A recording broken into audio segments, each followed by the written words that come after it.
Good morning and good morning.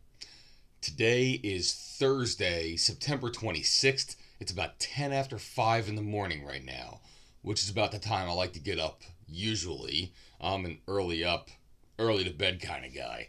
So I like to take this kind of like couple hours in the morning where the house really isn't awake just yet. I get some time to be quiet, get this done without kids waking up and screaming and wanting things, and the wife is usually busy as well, so I get to talk to you on mornings like this. So, what do we got here today? I've mentioned in the past I've been intrigued by these splatter westerns that came out, I think about 4 years ago now. They've probably got about between 15 and 20 titles already on the shelves, and I've pretty much picked them all up, and I'm slowly but surely going through them one by one. It's funny, I could say from my bookshelf itself, up here are the ones I've read, down here in the back are the ones I've yet to read, and over here on the side are ones that I've read that I've still yet to do a report for. So I'm into this kind of stuff. So I want to talk to you today about this one. This is by Christine Morgan, and it's called The Night Silver River Run Red. Okay, and and as I've stated about these splatter westerns in the past, I accidentally stumbled upon them when I was searching for some other Death's Head thing on eBay, and I'll say I haven't looked back since. I will read each and every one of them, and I'm going to give you some information on every one that I read as well. You know, and I will say also, as I go through these, one important disclosure I will make is that I'm not really reading the synopses on the backs of the books when I start. I'm going into them pretty cold. I'm like, I know I'm going to read it, so it's not like I'm in a bookstore and I'm trying to get the teaser for it up front. Am I deciding whether to buy it or not? No. I've already bought them. So now it's just a matter of when I get to them, I'm going to go through and do it. Like I said, on this little list down here, the ones I have that I have to do reviews for as well are A Savage Breed, Red Station, and Shadow of the Vulture. So these will come in due course. I'm actually going to be away for the next 2 weeks, so maybe I'll write them up while I'm away. Maybe I'll even record them from a hotel room. Who knows? But for today, this one gets the spotlight. So, one of the good things about this novel is the time frame that the story takes place. It's aptly named The Night That Silver River Run Red because it all does happen in a night. It's one night. So, seeing there's no need to go into too much detail as far as events that only occur in one night, there's no spending time on foreshadowing. They're not going into those chapters or paragraphs that introduce one of the characters' skill or their ability because we got to shine it now because later on it's going to happen. You know, I've seen this before even in some movies. I forget off the top of my head one of them. It might have been The Hitcher or whatever, but I think it was C. Thomas Howell was home at his barn and his dog was around and he's like throwing a knife through a tire that's hanging from a rope into a target behind it. Very it's just practice. Why? Because sometimes towards the climax of this story, this movie, he's gonna have to pick up a knife and try to throw it at the bad guy. So we're showing you that skill now because later on we're gonna need it, and you don't have to say, well, okay, he can suddenly throw knives with accuracy. Well, they're going to show that up front. That kind of jazz wasn't really necessary in books like this because it all takes place in the one evening. So he's not trying something 2 hours earlier that's going to happen later on. Or she, by the way. So, it allows the writing with that shortened time frame, I believe, to be a little bit more concise, and the progress that's going to occur in your story should be more fluid and come across in a natural way. And I feel that Christine Morgan, the author, does that here. Now, that being said, what I will say is, it's in the vein of most of these stories. The book's not incredibly thick. So this looks like, just over 200 pages, maybe between 2 and 210. All right. But it takes until about the third chapter for the story itself to get enough legs to propel you along, to like the pages start turning themselves almost as you get into it. Now it begins innocently enough. You got some younguns from town are sneaking off into the woods because it turns out there's like a carnival or a freak show in town. And the kids want to go see it and get a sneak peek because, there's certain folks that live in this town in such a godforsaken, God-fearing town that they don't want a show like this to come through, thinking that it's all a matter of, people who are probably forgotten by the Lord, or there's some evil in there.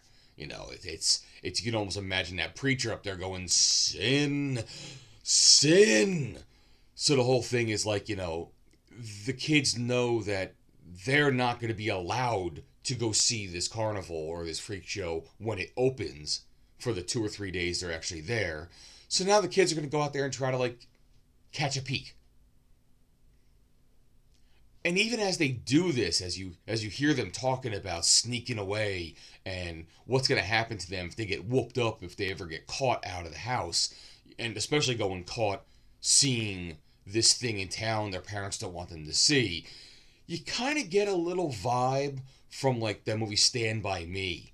It's just the kids are just discussing what do you think the carnies are going to be like, and they even talk about a local Mormonish or maybe even Amish-esque group that's nearby. They're called the Truthers, and you're getting their curiosity, the kids' perspective of what they might see or what other people are like, or what do you think the strong man can lift, and they're kids.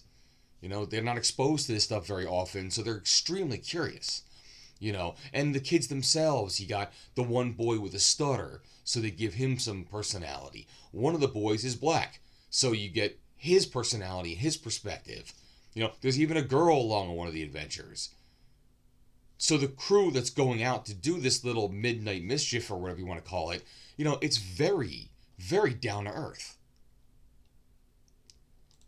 And you hear them going into details as they're discussing, as they're sneaking along, when the Grand Master of Ceremonies of the carnival came to town in order to go pass along flyers from store to store, he even brought 1 or 2 people from the circus with him.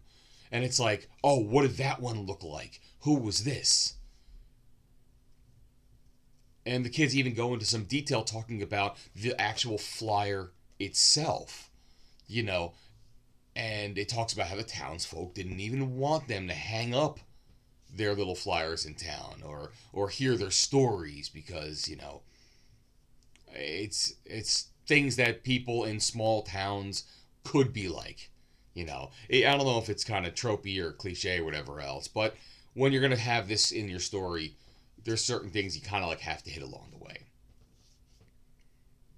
And right now you're with these kids and you're along for their part of the ride.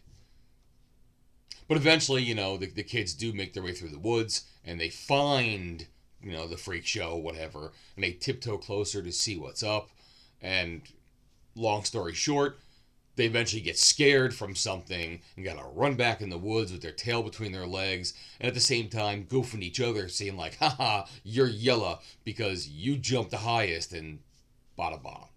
So as you're going along, so far so good. You're getting into the atmosphere of what this story is going to take you. But as they're running away in their fear, this is when the story starts to get on. Because now the kids are in the woods and they're scared and they're running and they hope they're going in the right direction. And they encounter, let's just say, a beast.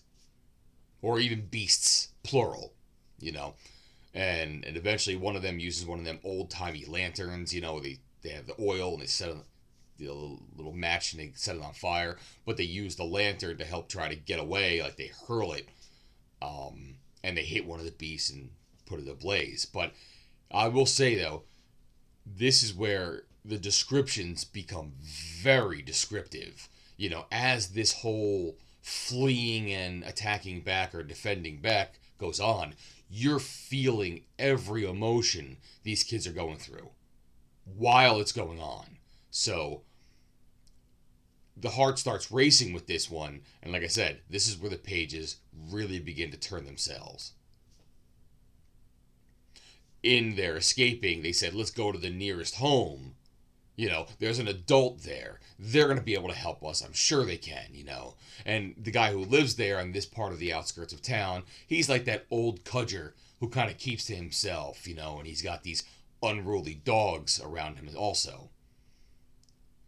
And again, this took me back to Stand By Me. You know, this guy is the junkyard owner, you know, and he's got his chopper.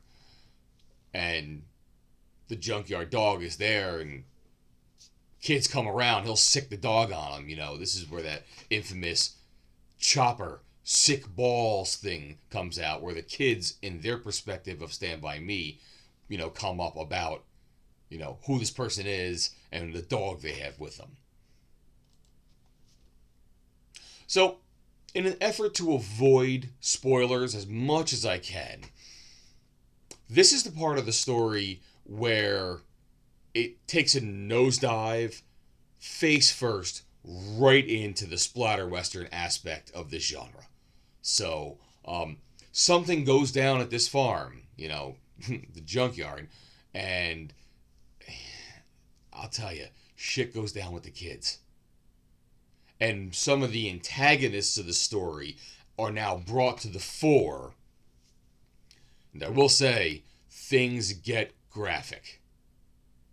And again, this is chapter 3. So you have those introductories, whatever, get you involved with the atmosphere and the town and what's going to go on. And this one brings you headlong into splatter. This goes, you know, kids being caught, things happening against them trying to wiggle away. What are these things that are attacking us and really cutting into us? You know, it's something else. It's something else. Now, the book itself is kind of set up into like 4 parts. Mainly 3, but it's 4 parts. You know, they have this whole section, which is called After Dark. You know, this is 4 chapters. And you get introduced to, like I said, the antagonist later on in this section. Part 2 is something called Nasty by Day or Night. Again, 4 chapters. And this one, you get almost like a rogues gallery of people who are coming after the town of Silver River. Okay.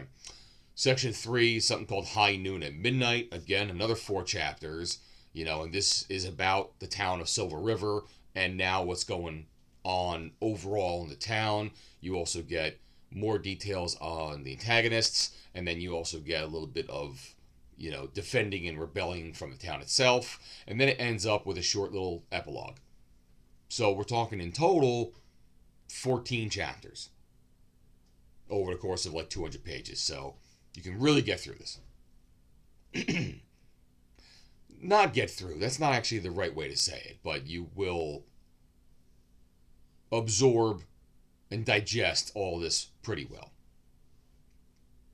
So let me get on a little bit more, give you some details on the second part, which I have to say, second part of this book is just brilliant. I mean, like I said, there's like 4 chapters here, and each one entails like different people doing things to make Silver River run red. It highlights every chapter, like certain sections of this gang, as they slowly go house to house in town. And each one has its own level of sadistic nasticity. Yeah, I just invented a word right there. Nasticity. um, each one of these chapters either butchers or tortures, just acts that are just more inhuman in how they treat people. And each one is almost more so than the last. I will say the imagination that thought this shit up really knew how to dig deep down into the bowels of what would a really bad person do, and just brought it to the page. What I can tell you here, give you an insight. Well, you got a crew that kind of like goes room to room in homes, just knifing every person they see. Trying to just keep it quiet because they're doing the best they can to see if they can literally slaughter the entire town while keeping the town asleep. They're doing this at night, but they're really want to achieve the goal of 100% completion, achievement unlocked. Another section of this is two men who think of themselves like doctors, and they're actually recording the atrocities that they're doing to people, for posterity, of course. And I'm just not talking about things of the Princess Bride, where Count Rugen keeps asking Wesley, how does he feel that the machine ripped a year of his life? What they're doing to people is some serious shit. So, again, graphic and detailed. They talk about another man who, frankly, just enjoys drowning babies. And they go into detail with this stuff. And then there's a section about a man who, I'll just put it bluntly out there, he's called Horsecock.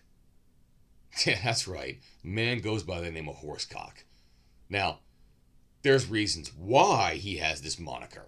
And the one is pretty obvious, but there's also another reason as well. And this is one I want to give you a little bit more detail for because, I was very impressed on how a character in a gang was really and truly flushed out.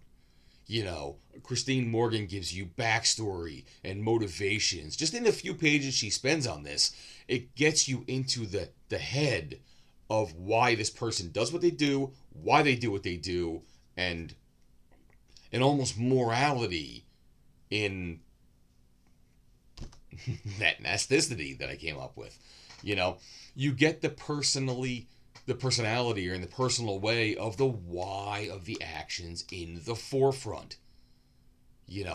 And for just a member of the gang, to get into that level of thought and the aura of the scenes. There's two major scenes that he inhabits. It was kind of a joy to read because it was so thorough. And what makes it so intriguing is, this character would find himself in the town and he would find a way to find the homes that actually had a husband and a wife in bed, asleep, and he'll tie up the woman and he'll threaten in graphic detail of what he's going to do to both of them, or at least what he could do to them, what he's capable of. And he's just giving them extreme mental torture. But it's this kind of thing that truly struck me is, like he'll initially go in there and just beat the man down, because he's asleep, he has the edge on him, beat him down, sit him down in the chair, tie him to the chair, and then talk to him. And he'll tell this man, he'll literally put a chair in front of him so they're facing each other, and he'll tell him pretty much all the raping he's about to do to his wife. And he's going to do it in front of the man. He's going to see him. He might even take out his knife and, let's just say, find something else to enter into. And he just goes, sentence by sentence, on and on. And then he gives the husband a choice. He goes, I can do all this in front of you and you're tied up and you can't do a damn thing about it. Or, I can do it to you. Do you love your wife? Will you spare her the indignities of everything I'm going to do to her by letting me do it to you instead? And this is where he tries to belabor the point, and he even shows the man what he's dealing with. So it gets into there, like he has this one-on-one tete-a-tete with like a victim saying, I'm going to put you to task, saying, do you love your wife? Do you love her enough to spare her everything and be a man, and you take all this? And this is kind of like where the sadistic morality comes into play. And I will say, I mean, as I'm even reading these words, as graphic as they are, the thing that struck me the most was the almost Tarantino nature of the scene. It's reminiscent of the opening scene in Inglourious Bastards, where you have, Hans Landa interviewing Pierre Lepetit, and they're having this conversation that's going on, but as they're talking about farming and little rats scurrying across the floor, that every sentence has an underlying motivation. There's an underlying sinisterness. I thought I did it again there. I thought I had made up a word and I created a new word there, but I looked it up and sinisterness actually exists, so next time. But there's an underlying sinisterness that you just know things are about to turn on a dime. And when they do, it's going to really be on. So you've got here a character that has actually some intelligence behind them. It's not just a goon in a gang. And it's one of those details that brings the character to life. And they have the ability to do the unspeakable, and that just be truly horrifying. But behind it, there is that intelligence. There's a rational being making the decision to actually do this. And truly a monster to be feared, that would be. There's a newer famous quote by Dr. Jordan Peterson that's going around, and I have a tangential thought towards this as I go through how this character is, as I talk about it. And Jordan Peterson was commenting, about the world today and theories of toxic masculinity and oppressive natures and that kind of thing. And he has this take on life, saying, especially for men, he says that everyone says, you should be harmless, virtuous, you shouldn't do anyone harm, and you should sheathe all your competitive instincts, you shouldn't try to win, and you don't want to be too aggressive, and you don't want to be too assertive. And he's like, no, that's wrong. You should be a monster. Men should be absolute monsters, but then you should learn how to control it. That's what actually being masculine should be about. It's being a warrior in the garden instead of a gardener in a war. And you don't want to be pajama boy. That's not what it is really to be a man. It's having the ability to do something, but you don't do it. And there's something about that in this character, and it leans in that direction a little bit. I mean, he is cruel.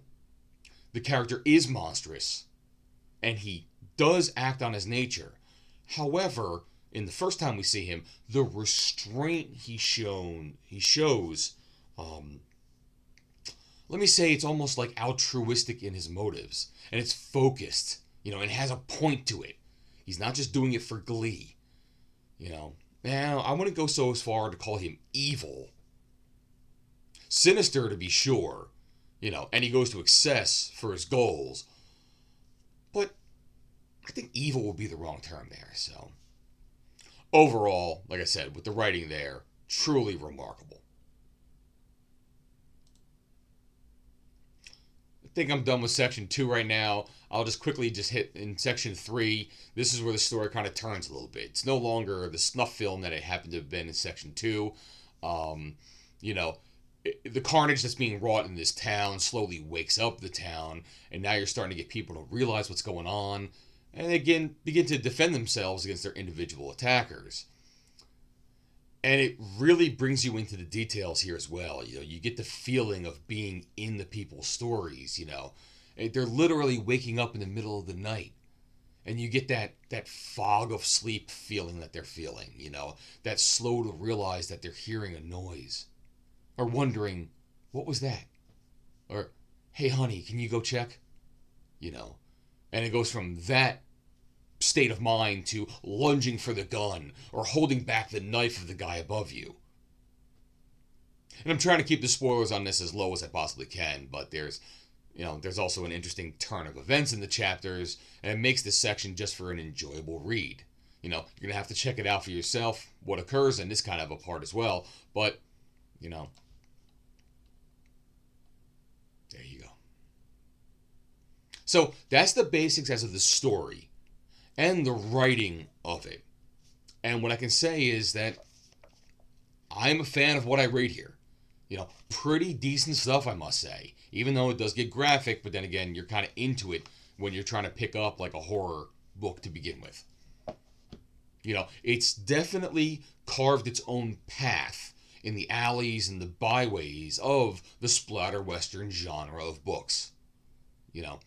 I couldn't exactly say where it ranks amongst all the installments I've read so far, but it's pretty near the top. It would be a difficult yet interesting exercise for me to actually go through one by one and figure out what I think is the very, very best and what I think is the very, very least. But I give this one some high marks. If you're thinking about picking up anything in the splatter western genre, this is a good example, a pretty great example of what you can read. So, I'm going to switch gears for a second. This is usually when I go into a long-winded conversation about the poor editing that happens on these books, the typos, the mistakes that happen in the writings of the books. But I'm not going to concentrate on that one here. I actually, in this one, didn't really notice it as much, or maybe it didn't happen at all. This time around, I have something different to discuss. And for those of you who watch a lot of movies or whatever else, I'm going to refer and spoil two movies here. The Village by M. Night Shyamalan and Apocalypto by Mel Gibson. Okay? I'll try to throw some timestamps in a couple areas, so if you want to just fast forward, you may. I had a moment, two moments actually, while reading this book, that I actually had to stop. And I had to ask myself, when does this book actually take place? I mean, it's fictional, obviously, but, they're going to put it in a certain time frame to let you say, oh, this is what the world is like back then, as far as technology or even, how people speak and whatever else. But it made me question it. And it could be a clever trick among authors and movie makers to tell you a story, and at the very end there might be a twist, if you will, regarding when it takes place.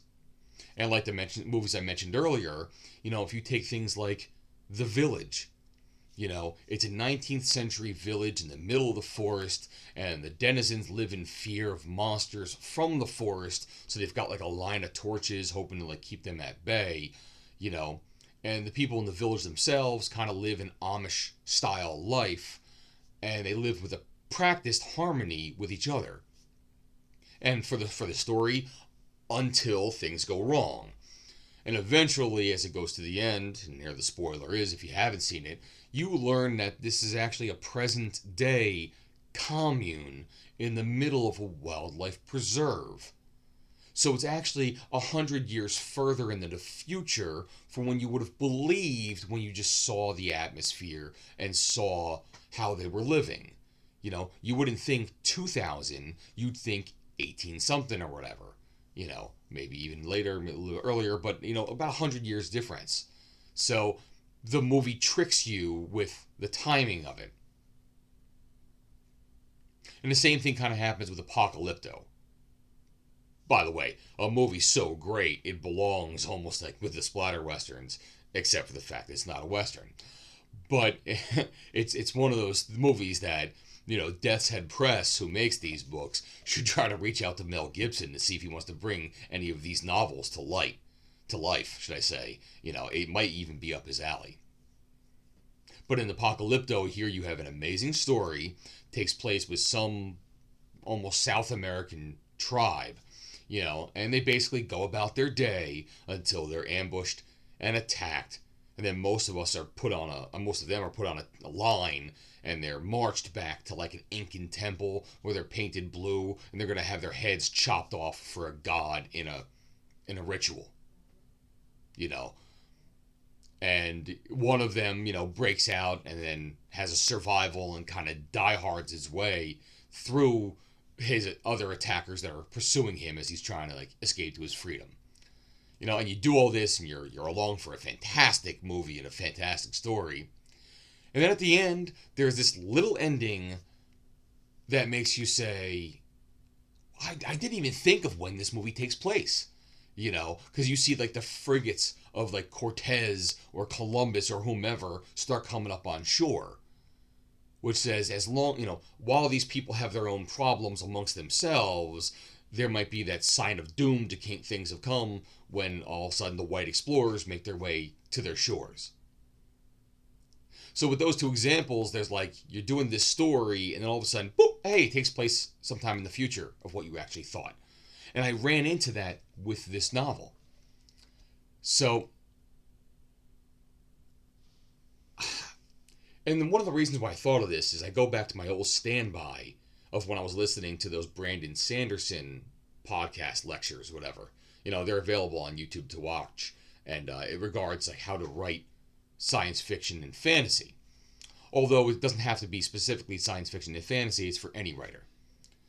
And there's a portion in there where he fields a question, it might even be in the world building section, and someone asks about like languages, and he's like, oh, you can go out there and get 7 PhDs and create all these languages from scratch and put them in your novel or your book with full vocabularies. Or if you're doing sci-fi, you can just go the route of, they speak galactic standard. But he goes, remember though, you are writing the book in like English per se.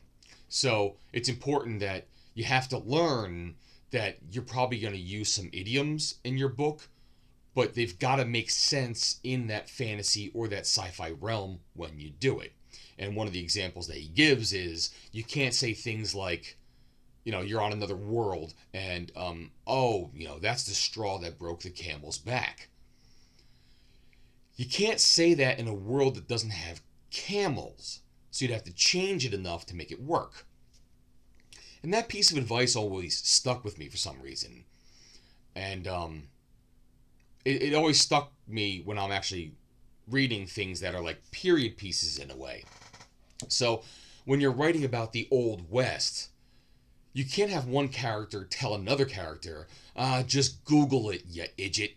Google doesn't exist. They couldn't reflect that unless they're like in some future world that the time is now looped back to Westerns and Google was a thing. And so I thought I ran into this when I was reading this novel. And again, it was starting to take me out of the story for a second, almost like I've talked before about typos and misspelling and sentence grammar. It doesn't make sense, But I got to a part, and this is with the kids when they go to that farmstead, and the sentence itself read, Cody's skull met the boards with a 9 pins strike thud. And I got the meaning. It made sense. But I paused for a second. I was like, bowling in the Wild West? I moved on. I was like, struck me, but I moved on. But then 60 pages later, it struck up again. And there's a scene where a man or a woman is being beheaded on a table, and there's a basket underneath to catch the head. And when the first man says, keep the basket where it needs to be, you wouldn't want to miss it and have the head go bouncing across the floorboards. And then to what the second man says, unless we set up some 9 pins. So here I'm like, oh, hold up. Twice is not a coincidence. And I had to go looking it up. I literally put the book down. I was like, let me go figure this out. So, and that's when I started realizing there's no timestamp in the book. There's no epistles of one person writing another saying, with the date in the corner of the letter, nothing referencing what year it is.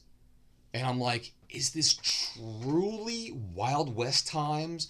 Or can I be doing some kind of Westworld thing here? And that's going to be something that comes up later on in the book. So I had to Google it, and this is what I found. So I found out that the American frontier, what they pretty much call the Wild West, 1607 through 1912. Okay, the American frontier, also known as the Old West, and popularly known as the Wild West, encompasses the geography, history, folklore, and culture associated with the forward wave of American expansion into mainland North America.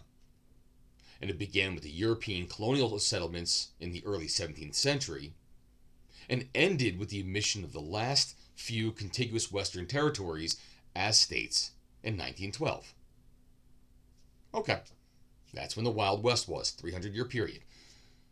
The Civil War happened between early to mid 1860s. April 12th, 61, April 9th, 65. And in between that, the Emancipation Proclamation was done in January of 1863. Okay, starting to get some dates. I'll tell you why in a minute. 9-pin bowling. This comes from Wiki. 9 pins was the most popular form of bowling in much of the United States from colonial times until the 1830s, when several cities of the United States banned 9-pin bowling out of a moral panic over the supposed destruction of the work ethic, gambling, and organized crime. Standardized rules and organization of 9 pins were developed by the American Bowling Congress in 1895. And today, 9-pin bowling has disappeared from all of the United States except Texas, where by 1837, 9-pin alleys were just extremely numerous. Now, I threw the Civil War era into the timeline because there are sections in the book where they're referring to freed Negroes. There's 2 areas in particular where they're talking about a black person specifically. One was the kid in the beginning that I had mentioned up above, and another is other townsfolk or even part of his family that are in town who, along with the entire rest of the town, is just being hunted down and slaughtered. So I put all this together to say that in conclusion, Miss Christine Morgan was well within her rights to put 9-pin bowlings into this novel. It did fit the timeline. It was truly part of the genre.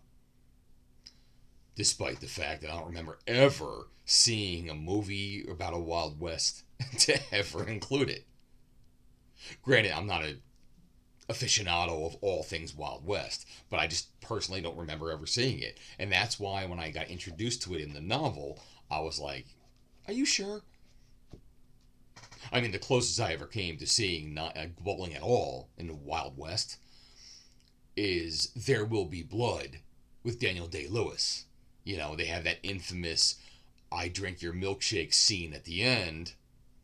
And then even looking into that occurred in roughly 1927. So this was just a whole section talking about timing.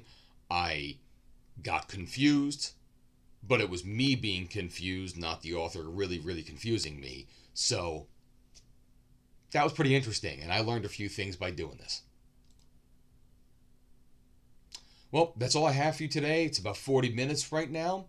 I do believe I will encounter Christine Morgan again when I read And Hell Followed, an anthology, a book I'm looking forward to. I think it's pretty much a bunch of short stories about what happens if the apocalypse actually does come to Earth, like in Revelations. So, Revelations on Earth, told in short story form. And she's one of the authors of one of the stories. I am truly looking forward to it. In fact, if you can see here on my Splatter Westerns, all the gray ones there, that red one right there, that is In Hell Followed. So it's all on the list.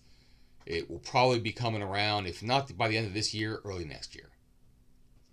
Again, looking forward to it. All right, that's all I have for you today. I'm going to put my little banner up here. Hopefully you can do what it says. I'm not going to talk about it right now. You enjoy the rest of your day, and I will see you here soon enough when I finally get around to getting all of these books ready for my next book reviews. All right, take care. Bye-bye now.